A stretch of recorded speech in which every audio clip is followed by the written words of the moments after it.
Bonsoir à tous et bienvenue dans cette nouvelle édition de 24h Sénat. Voici les titres. Les créations de postes dans l'enseignement décriées par la droite sénatoriale.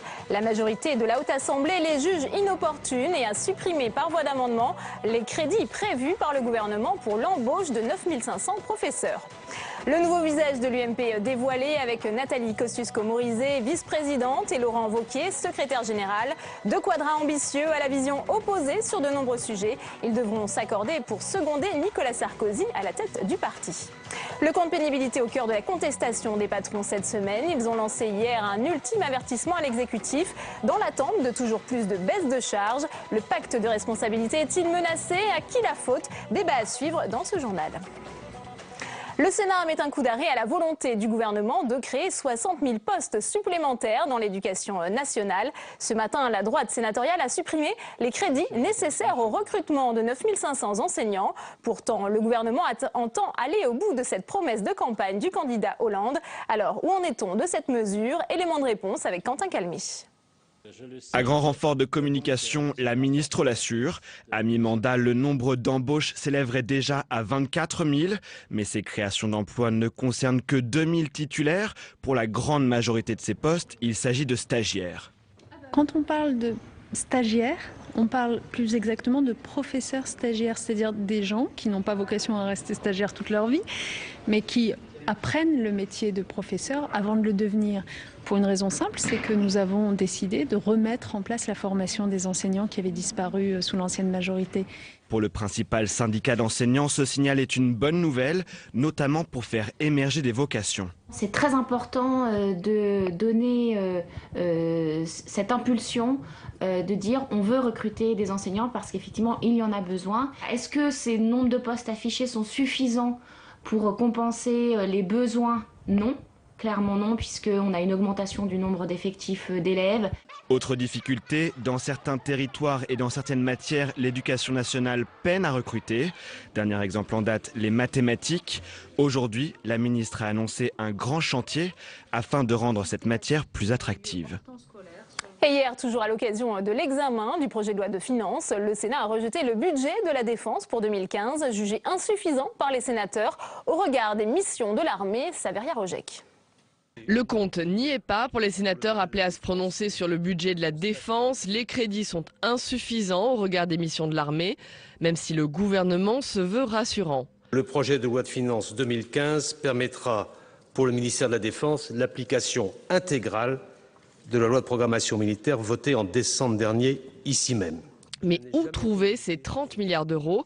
C'est toute la question pour la droite, question à laquelle la majorité peine à répondre. Car le budget de la Défense explose. Ainsi, pour les opérations extérieures de l'armée, il n'est prévu que 450 millions d'euros pour 2015, alors qu'il a dépassé largement le milliard cette année. Comment est-ce qu'on trouve les moyens financiers? Et aujourd'hui, je suis extrêmement préoccupé par, au fond, ces trois solutions qui ne sont pas vraiment des solutions. Le budget doit maintenant retourner à l'Assemblée qui devrait confirmer les crédits de la mission défense. Autre temps fort de l'actualité sénatoriale, ce sont les auditions sur la nouvelle organisation territoriale de la République. Ce matin, les ministres Marie-Lise Lebranchu et André Valigny ont été entendus par les sénateurs. Pour en parler, Tam Tranui nous a rejoint sur ce plateau. Bonsoir Tam. Bonsoir Delphine. Alors, ce qu'on peut dire, c'est qu'il y a eu beaucoup de questions et finalement peu de réponses apportées par les ministres. Et pourtant, ce n'est pas faute d'avoir consacré du temps aux sénateurs puisque les ministres ont été passés au grill pendant quasiment 2h30. Et malgré tout, les inquiétudes demeurent sur les départements, par exemple.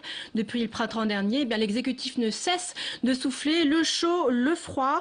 Rappelons ça, avril dernier, lors de son discours de politique générale, Manuel Valls, le Premier ministre, annonce avec fracas la suppression des conseils départementaux à l'horizon 2020.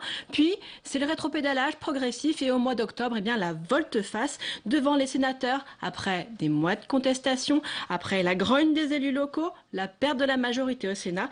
Il lâche du lest et il annonce le maintien des départements. Pourtant, la rédaction de ce nouveau projet de loi, ranime les angoisses des sénateurs. Oui, il faut quand même rappeler que le texte a été rédigé il y a quelques mois, au mois de juin, par Marie-Lise Lebranchu. Et les sénateurs, quand même, l'ont lu et ont relevé que, je cite, les modalités de suppression des conseils départementaux à l'horizon de 2020 sont à étudier. Bon, finalement, si quand même le maintien du département paraît acquis. C'est maintenant le tour de la guerre des compétences. Aujourd'hui d'ailleurs, la commission de la culture et de l'éducation du Sénat a refusé le transfert des collèges, des transports scolaires des départements aux régions. Et cette guerre ne fait que commencer. Alors, autre point d'inquiétude, Tam, il s'agit du seuil des intercommunalités fixé à 20 000 habitants. Oui, ce seuil, de nombreux sénateurs n'en veulent pas. 20 000, pour certains territoires ruraux, ils estiment que c'est beaucoup trop. C'est un nombre impossible à atteindre. Ça ne correspond pas au bassin de vie dans certaines vallées, dans certaines montagnes, dans certaines campagnes. André Valigny, d'ailleurs, ex-sénateur de l'Isère et aujourd'hui secrétaire d'État à la réforme territoriale, lui, n'est pas d'accord. Les intercommunalités doivent être de taille suffisante. Avouons que c'est un petit peu flou. On l'écoute. Le sénateur Alain Bertrand dit à quel point il est important, notamment en milieu rural, d'avoir des intercommunalités de taille suffisante pour avoir de l'ingénierie, pour avoir un DGS, pour pouvoir rendre des services à la population. Le sénateur Bertrand, sénateur de la Lozère, s'il y a un département rural, c'est bien celui-ci, lui considère qu'il ne faut pas avoir des intercommunalités trop petites, sinon elles ne pourront pas faire ce qu'on attend d'elles. Et oui, c'est habile de se référer à un sénateur d'un territoire rural pour asseoir son argumentation. Bref, si les ministres laissent la porte ouverte à la discussion, le ton était vraiment là ce matin, il n'y a pas sûr que cela aboutisse à un texte de compromis. C'est d'ailleurs ce que craint Jacques Mézard, le chef de file des radicaux de gauche, ici au Sénat, farouche opposant, on le sait, à la réforme. Il l'a d'ailleurs dit avec véhémence. On a vu sur la carte des régions qu'aucun apport du Sénat n'a été conservé. Alors, si c'est la même chose sur les compétences, pas la peine de se retrousser les manches. Merci beaucoup, Tam. En bref, une femme pour présider la délégation sénatoriale aux entreprises. Elisabeth Lamure, sénateur UMP du Rhône, chef d'entreprise de profession, prend la tête de ce nouveau groupe de travail voulu par Gérard Larcher après son élection à la présidence du Sénat. Objectif, renforcer la proximité du Sénat avec les entreprises. Il ne reste plus qu'15 jours aux candidats aux dernières élections sénatoriales pour présenter leur compte de campagne. Une nouvelle obligation née à la faveur de la loi sur la transparence du financement de la vie politique. Et déjà, des contentieux sont apparus. Jérôme Rabier. C'est une toute nouvelle tâche pour la Commission nationale des comptes de campagne. Elle doit vérifier les comptes de 542 candidats aux élections sénatoriales de septembre dernier. En fonction des départements, le plafond des dépenses peut varier selon le nombre d'habitants.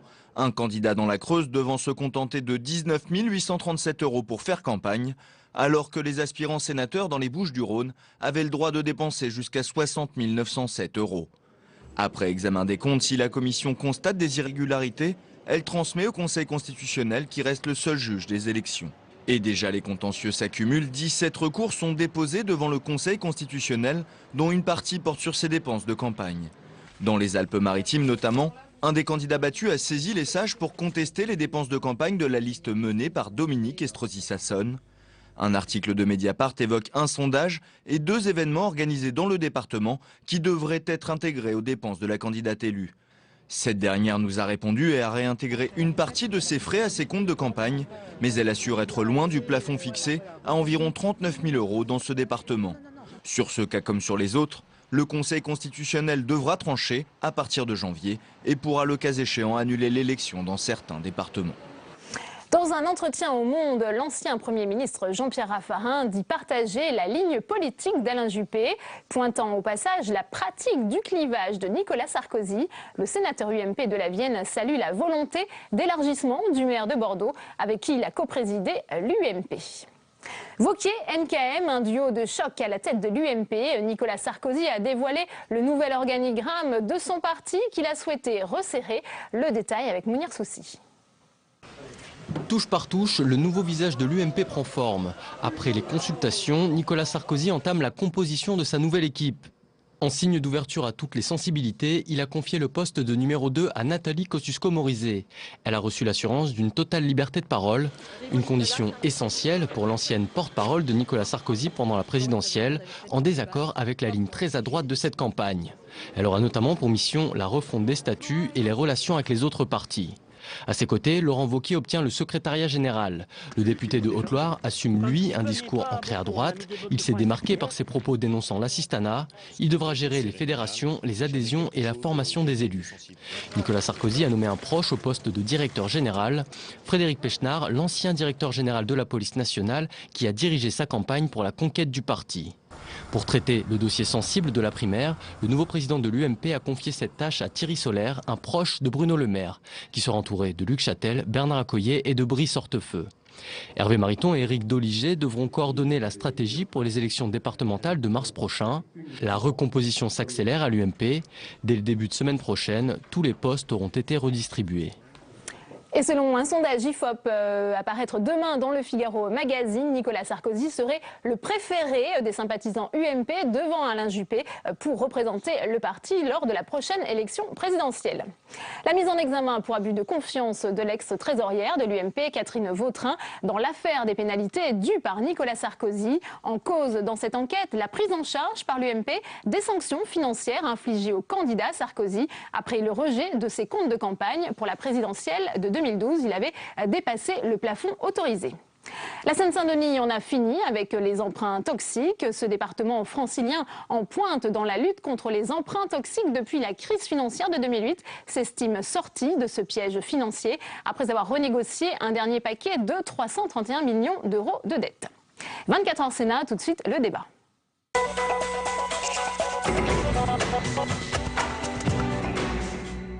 Après avoir manifesté lundi à Paris et à Toulouse, les patrons étaient réunis hier à Lyon à l'appel du MEDEF. Ils se disent exaspérés et ont sorti les sifflets contre le gouvernement. En ligne de mire, le compte pénibilité, une disposition phare adoptée lors de la réforme des retraites, mais dont la mise en place virait au casse-tête pour les petites entreprises. Reportage dans les Yvelines à Houille, Pauline Dame. Vous prenez les sacs de ciment, comme ça vous préparez votre colle pour pouvoir couler l'escalier, d'accord ? Fessal dirige une entreprise familiale de travaux et d'installation générale. Ça pèse 25 kilos, au moins. On a un peu d'habitude, mais c'est pas évident, quoi. Attention à la gouttière. Hein. Port de charges lourdes, posture pénible, bruit. Des facteurs qui pourraient rentrer dans le compte pénibilité. Il permettra aux salariés de se former, travailler à temps partiel ou partir plus tôt à la retraite. Un suivi impossible à réaliser pour ce patron. Les ouvriers, ils exécutent tellement de tâches dans la journée que c'est impossible de mesurer, de quantifier les heures, et le temps passé, les mouvements, les déplacements, ce qu'ils portent en charge, etc. Chalumeau. Ça supposerait d'embaucher du personnel supplémentaire, donc des charges, donc un coût. Donc pour nous qui n'est pas du tout absorbable et supportable pour des petites entreprises comme les nôtres, tous les artisans. Hein. Un dispositif qui suppose un lourd travail administratif à la charge de l'entreprise. Là, il faut vraiment quelqu'un qui maîtrise la bureautique, qui puisse faire ces tableaux de calcul. Donc là, il faut vraiment une personne dédiée à cela. Nous, on a déjà nos devis, nos rendez-vous clientèle, nos suivis de chantier. Au niveau temps, on ne peut pas faire plus. C'est complètement injouable, c'est une vraie usine à gaz. Le compte pénibilité devrait coûter entre 500 et 600 euros par an et par salarié, selon l'Union des industries et des métiers de la métallurgie. Il doit entrer partiellement en vigueur au 1er janvier prochain. Et on revient sur cette semaine d'action du patronat avec nos invités ce soir. Gérard Longuet, bonsoir, sénateur UMP de la Meuse. Merci d'être avec nous sur ce plateau. Face à vous, Pierre Laurent, bonsoir, sénateur communiste de Paris et secrétaire national du Parti communiste français. Merci d'être avec nous. On vient de le voir, Pierre Laurent, dans ce reportage. Difficile pour les petites et moyennes entreprises de mettre en place ce compte pénibilité. Cela nécessiterait l'embauche d'une personne supplémentaire, a-t-on pu entendre, alors que visiblement ce chef d'entreprise n'en a pas les moyens. Qu'en pensez-vous ? Je crois qu'on se moque du monde. Il y a eu au moment du débat sur les retraites un débat sur cette question de la reconnaissance de la pénibilité. Il y a des métiers pénibles qui justifieraient un départ en retraite plus tôt. Eh bien, cette reconnaissance collective, qui pourrait s'appliquer de manière collective sans mettre en place une usine à gaz, comme un droit à une retraite anticipée pour les métiers pénibles, a été refusée par le patronat. Et le gouvernement l'a suivi et à la place de ça, on a mis en place un compte pénibilité individualisé au lieu de reconnaître un droit collectif. Et le patronat, dès ce moment-là, a dit mais ce sera très compliqué, on ne pourra pas le faire. Et maintenant, utilise cet argument alors qu'il a refusé la mise en place d'une mesure simple et lisible pour, en vérité, mettre en cause la reconnaissance de la pénibilité. Donc ce qu'il y a derrière cette affaire qu'on met en scène cette semaine, c'est la volonté du patronat de ne pas reconnaître tout simplement la pénibilité alors qu'elle existe dans de très nombreux métiers.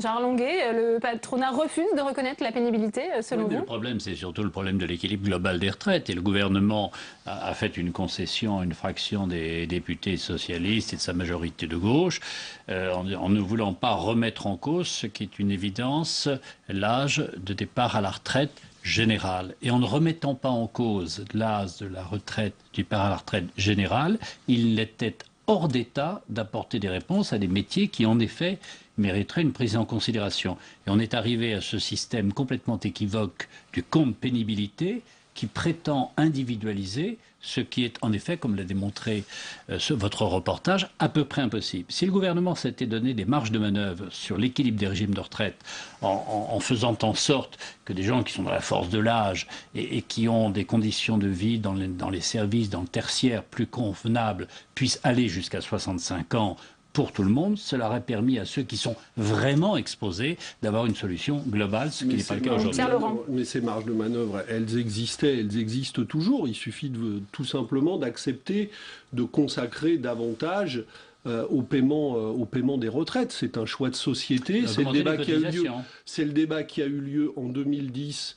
C'est le débat au moment de la réforme Sarkozy. C'est le débat qui a eu lieu à nouveau au moment de la réforme des retraites sur François Hollande. Et c'est à ce choix de société qu'un certain nombre de sénateurs, de députés, avec le MEDEF derrière, se sont opposés. Et évidemment, c'est ça qui est en débat. Ça n'est pas du tout est-ce que c'est une usine à gaz, c'est est-ce qu'on veut reconnaître ou pas un droit à la pénibilité. Si on le souhaite, eh bien, on trouvera les moyens de l'appliquer intelligemment. On a vu toute cette semaine le patronat qui se mobilisait. Manuel Valls, le Premier ministre, a parlé d'une provocation. Est-ce que vous êtes d'accord avec lui ?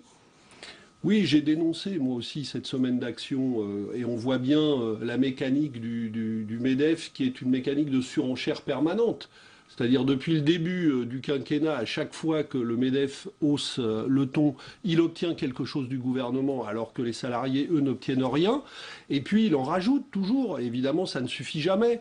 Donc il obtient d'abord une partie de ses revendications et puis ensuite il en rajoute encore. Et la surenchère ne s'arrête pas. Elle n'a aucune raison de s'arrêter tant que le gouvernement ne met pas le haut là. La vérité. Gérard Longuet, c'est légitime cette contestation des patrons ? Je suis en désaccord total avec cette analyse et avec l'analyse de M. Valls. Le problème est très simple. Les entreprises françaises ont des marges, c'est-à-dire ce qui leur permet d'investir, de lancer des produits nouveaux, des marchés nouveaux, très inférieurs à tous leurs concurrents de l'Union européenne et en particulier avec l'Allemagne. Et donc, en effet, le gouvernement a fait quelques gestes, je le reconnais, mais il se trouve que depuis 1997, depuis les 35 heures, nous ne faisons qu'accumuler des charges.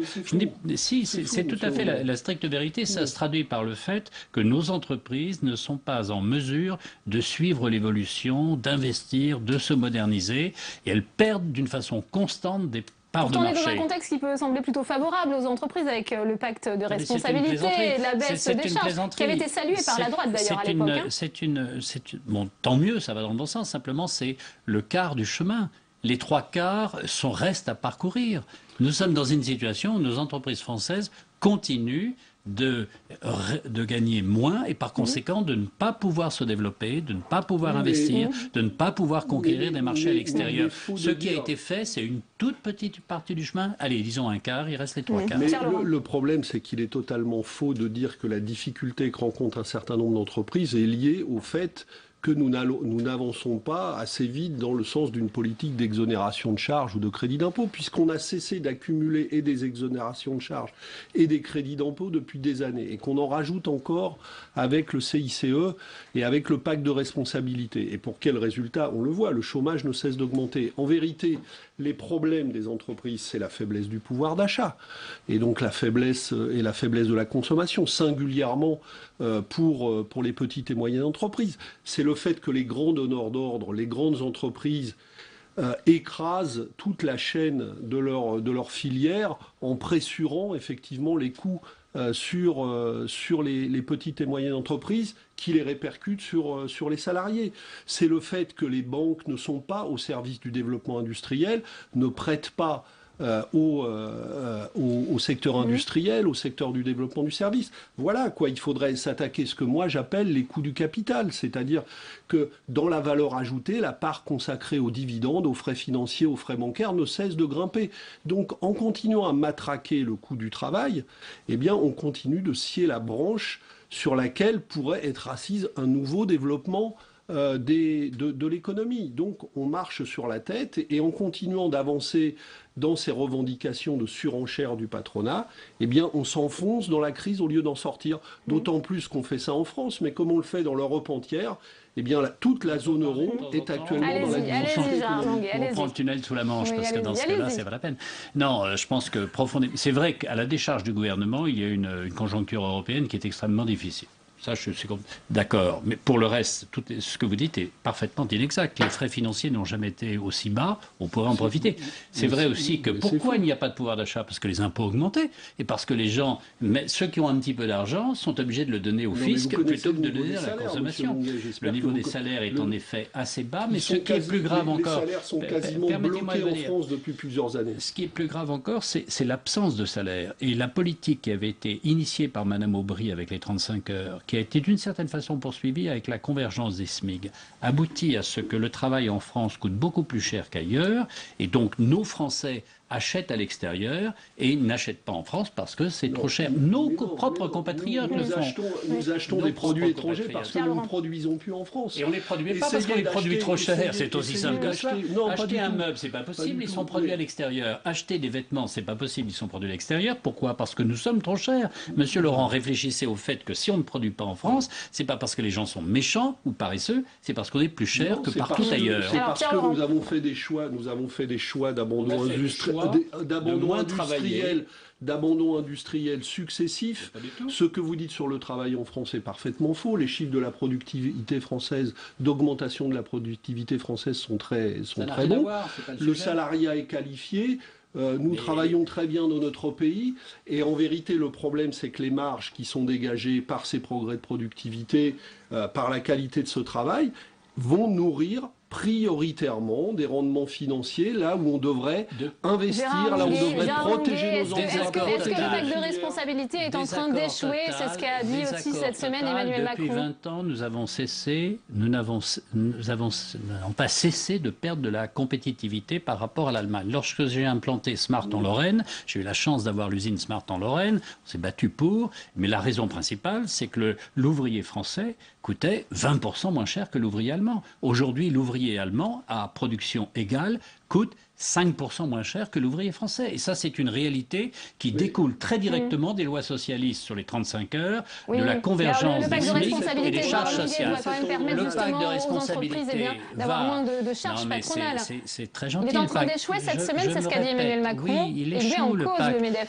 Mais il échoue pour une raison très simple, c'est que le pacte fait un quart du chemin et que les 3 quarts restants ne seront jamais réalisés et les entrepreneurs le savent. Pourquoi voulez-vous qu'ils investissent alors que de toute façon, dans la compétition actuelle, aux conditions françaises, ils sont perdants? Vous ne pouvez pas isoler le pacte de responsabilité de tout ce qui a été fait depuis 20 ans. C'est pour ça que je vous dis que ça représente 25% d'allègement, mais qu'il y a 75% de mais la totalité des allègements de cotisations sociales et des crédits d'impôt, ça n'est pas les 40 milliards. C'est quasiment 180 milliards d'euros chaque année. Nous en sommes depuis les 5 dernières années à 800 milliards d'euros d'exonération de cotisations sociales et de crédits d'impôt. Mais pas du tout. Donc finalement, Pierre Laurent, si le pacte de responsabilité est un échec, comme l'a laissé entendre cette semaine Emmanuel Macron, c'est bien la faute du patronat? Mais déjà, la première mesure à prendre, ce serait d'arrêter. Parce que si tout le monde constate que nous continuons à faire des chèques de CICE aux entreprises sans aucun résultat en matière de lutte contre le chômage, comme ça coûte quand même beaucoup d'argent en fonds publics, on n'arrête pas de nous dire qu'on manque d'argent dans le budget de l'État. Commençons par fermer des robinets qui déversent de l'argent sans aucun résultat. Il faut arrêter le pacte de responsabilité si c'est un échec, c'est ce que dit Pierre Laurent, Gérard Longuet. Par exemple, je prends un autre exemple. De toute façon, Pierre Laurent est formidable parce qu'il fait débat solitaire. Allez-y, répondez. Non, je dirais simplement que le pacte le CICE n'est pas en mesure de rattraper, il n'y a pas de rattraper le retard de compétitivité de l'industrie française. Monsieur Gallois a fait un rapport excellent à la demande de Monsieur Hollande à la fin de l'année 2012 et ce rapport n'a jamais été mis en œuvre. Monsieur Macron a eu le courage de dire, avant qu'il ne soit ministre, et puis après il a tourné autour du pot, les 35 heures c'est un vrai sujet, je pense que c'est un vrai problème et tant que nous n'aurons pas un moteur industriel pour relancer l'exportation et pour regagner les parts de marché à l'extérieur, nous n'offrirons aucune perspective à nos salariés. J'ajoute, et à ça c'est à la décharge du gouvernement, j'essaye d'être le plus honnête possible, regagner les parts de marché dans une Europe qui va mollo, alors que le reste du monde va mieux, c'est en effet difficile. Pierre Laurent, effectivement, sur cette question européenne. Je prends un autre exemple. Quand en plus on rajoute des interdictions aux interdictions... Laissez répondre Pierre Laurent. Écoutez, arrêtons. Il y a des secteurs formidables. Regardez, le nucléaire, l'énergie sont des secteurs de développement. Qui sont exactement le contraire. Non mais je voulais prendre un autre exemple parce que nous venons de demander une commission d'enquête, le groupe communiste au Sénat, sur le crédit impôt recherche. Eh bien, on va regarder à quoi sert cet argent-là. Parce que on ajoute exonération de cotisation sociale sur crédit d'impôt, mais on n'évalue jamais. Prenons par exemple l'exemple du crédit impôt recherche. Est-ce que ça sert réellement la recherche? On s'aperçoit que des entreprises touchent le crédit impôt recherche sans en véritablement investir dans le secteur de la recherche de manière profitable pour le pays. Donc nous allons évaluer ça, nous allons regarder et on verra si l'accumulation que M. Gérard Longuet voudrait continuer de ce type de dispositif est efficace. Et moi, je prétends le contraire.